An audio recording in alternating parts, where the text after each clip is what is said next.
Hey, you guys. What I want to go over real quick today is how to solve a multiplication problem using division.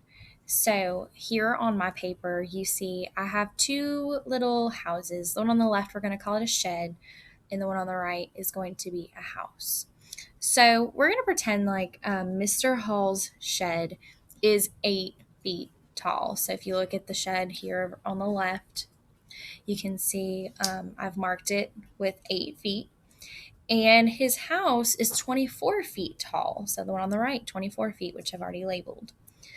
I want to know how many times taller is Mr. Hall's house compared to his shed? So, first thing I need to think, what am I looking for? Okay, well, I'm looking for how many times taller his house is compared to his shed. So we already know that his shed is 8 feet tall.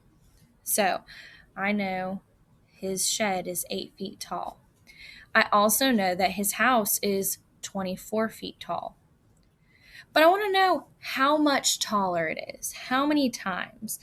So I'm going to think of this okay, well, to get from the height of the shed to the height of the house. Well, I went from a smaller number, 8 to 24. So I know that I'm looking to make my number go up to 24. So there are only two operations that will leave us, adding or multiplying. Those are my only two operations that are going to make my number higher. Well, now I'm going to look back at my problem. It says how many times? Times is my key word here. So it's asking me to multiply.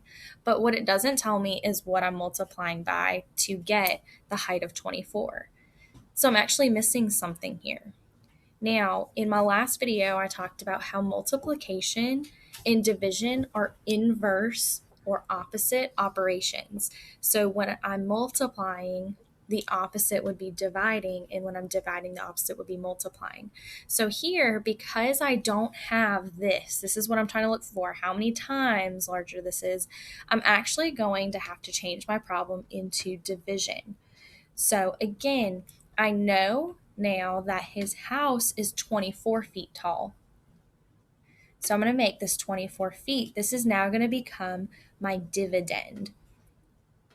And I have to divide it by some number.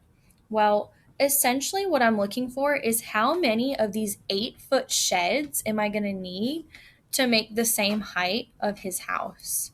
So I'm going to divide it by the 8-foot shed.